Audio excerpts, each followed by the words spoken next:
সাজা ঘোষণার আগে সাক্ষাৎকার দিলেন ট্রাম্প। ঘুষের তথ্য ব্যবসায়িক নথিপত্রে গোপনের মামলায় সাজা ঘোষণার আগে সাবেক মার্কিন প্রেসিডেন্ট ডোনাল্ড ট্রাম্পের সাক্ষাৎকার নিয়েছে নিউ ইয়র্কের প্রবেশন পরিষেবা। গতকাল সোমবার ট্রাম্পের এই প্রাক সাজা সাক্ষাৎকার নেন এক প্রবেশন কর্মকর্তা। 30 মিনিটের কম সময়ের মধ্যে সাক্ষাৎকারটি শেষ হয়। মামলার সংশ্লিষ্ট একটি সূত্র এই তথ্য জানায়। মামলায় আগামী 11 জুলাই ট্রাম্পের সাজা ঘোষণা করা হবে। প্রবেশন সাক্ষাৎকারের আগের দিন রোববার লাস ভেগাসে একটি সমাবেশ করেন আগামী মার্কিন প্রেসিডেন্ট নির্বাচনে রিপাবলিকান দলের প্রার্থী ট্রাম্প। সমাবেশে তার সমর্থকেরা উপস্থিত ছিলেন। মামলায় দোষী সাব্যস্ত ব্যক্তির ক্ষেত্রে নিয়মমাফিক প্রক্রিয়ার অংশ হিসাবে প্রবেশন সাক্ষাৎকার নেওয়া হয়। এটি সাজা ঘোষণার প্রক্রিয়ার একটি অংশ। প্রবেশন সাক্ষাৎকারে সাধারণত দোষী সাব্যস্ত ব্যক্তির অতীত অপরাধের বিষয়ে প্রশ্ন করা হয়, তার পরিবার ও চাকরির বিষয়ে জানতে চাওয়া হয়, তার মানসিক ও শারীরিক স্বাস্থ্যের বিষয়ে প্রশ্ন করা হয়।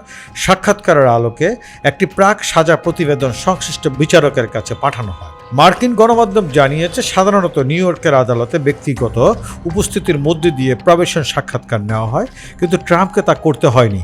তিনি ফ্লোরিডায় তার মার-আ-লাগো রিসোর্টে বসে ভিডিও কলের মাধ্যমে প্রবেশন সাক্ষাৎকার দিয়েছেন।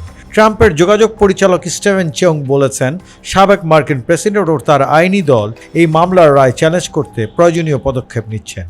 ট্রাম্প প্রথম কোনো সাবেক মার্কিন প্রেসিডেন্ট যিনি ফৌজদারি অপরাধের মামলায় দোষী সাব্যস্ত হয়েছেন।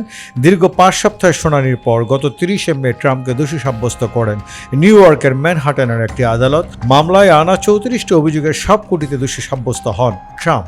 মামলায় ট্রাম্পের বিরুদ্ধে অভিযোগ, 2006 সালে পর্নোতারকা স্টর্মির সঙ্গে তার যৌন সম্পর্ক গড়ে উঠেছিল। এই বিষয়ে মুখ না খুলতে 2016 সালের মার্কিন প্রেসিডেন্ট নির্বাচনের আগে ট্রাম্পের পক্ষ থেকে স্টর্মিকে $130,000 ঘুষ দেন তার আইনজীবী মাইকেল কোহেন। তবে ট্রাম্পের ব্যবসায়িক নথিতে এই তথ্য গোপন করা হয়েছিল।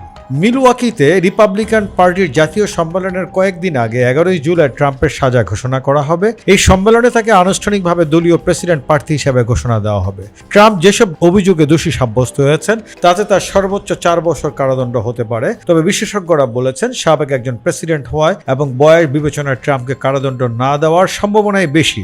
অবশ্য মার্কিন সংবিধান অনুযায়ী এই মামলায় ট্রাম্পের যদি কারাদণ্ড হয়, তারপরও তার প্রেসিডেন্ট নির্বাচনে প্রার্থী হওয়ার ক্ষেত্রে কোনো বাধা থাকবে না।